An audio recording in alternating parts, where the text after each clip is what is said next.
Bonjour à tous et bienvenue dans votre journal de la mi-journée. On ouvre avec un fait divers et ce drame. Un petit garçon de 1 an et demi a perdu la vie hier aux alentours de 13h, écrasé par un 4x4. Les faits se sont déroulés à Punaoya, dans le quartier Liwaout. L'enfant a échappé à la surveillance de sa mère et s'est retrouvé sur la route. Une conductrice qui effectuait une marche arrière l'a écrasé par accident. La conductrice serait actuellement en garde à vue. Polynésie la Première adresse par la même occasion ses condoléances à la famille, aux parents.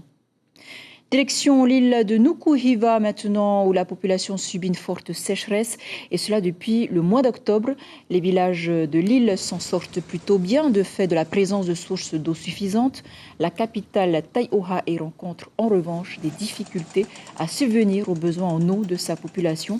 Pour pallier ce problème récurrent qui arrive chaque année en cette saison, le maire Benoît Kautei envisage une solution durable estimée à 90 millions de francs et pour laquelle il a demandé l'aide de l'État. Je vous propose de l'écouter au micro de Marie Curva.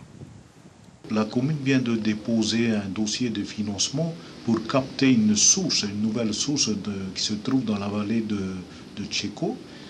Donc on s'est basé sur l'étude qui a été réalisée par un bureau d'études.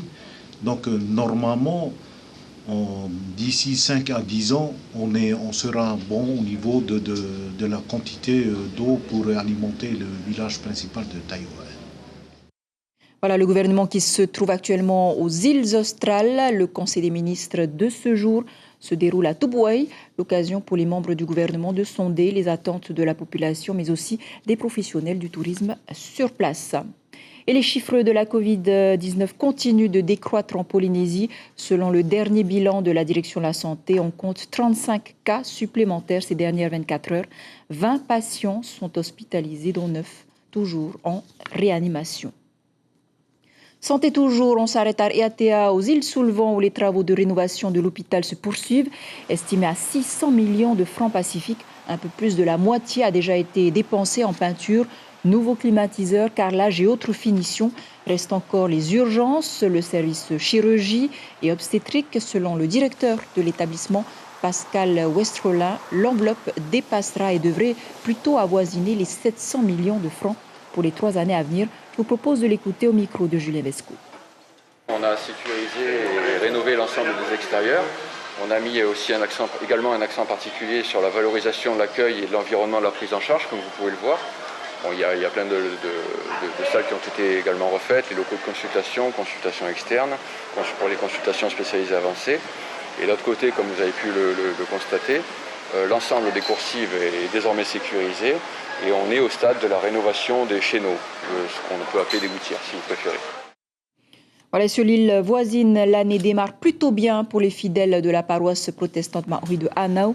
Après plusieurs années d'économies réalisées par les membres, de dons divers et grâce à l'accompagnement administratif du pays, le chantier de la salle paroissiale de Tiona a pu démarrer il y a 2 semaines. On écoute le responsable de la construction micro de Rosana Maihuta. Cela fait 2 semaines que nous avons commencé les travaux. Pour l'instant, tout se passe bien.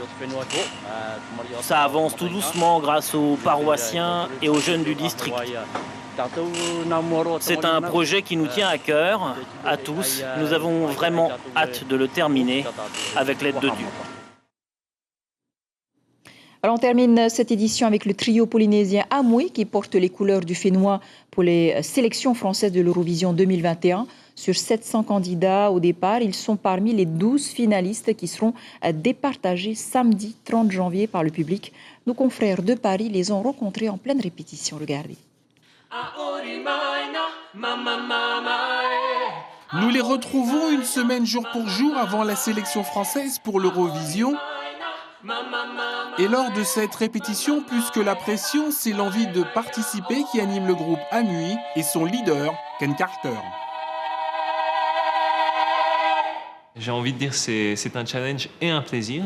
Un challenge parce qu'on va représenter la Polynésie française et les Outre-mer, mais aussi un plaisir parce qu'on prend du plaisir chaque jour. C'est une aventure qu'on vit chaque jour et on va en profiter au maximum.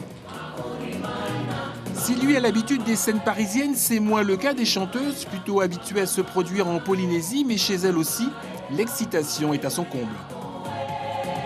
Je vais être franche, non, je n'aurais jamais pensé être là aujourd'hui.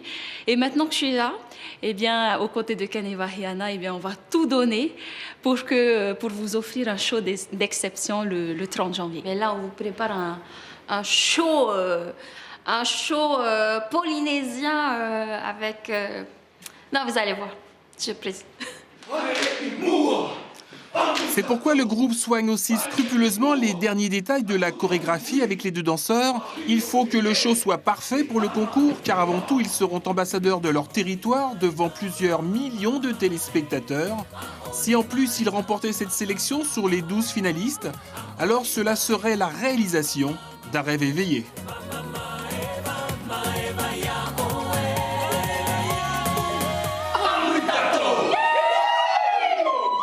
Voilà, verdict le 30 janvier. C'est la fin de ce flash si vous êtes à table. Bon appétit. À tout de suite pour votre journal en Réothéti.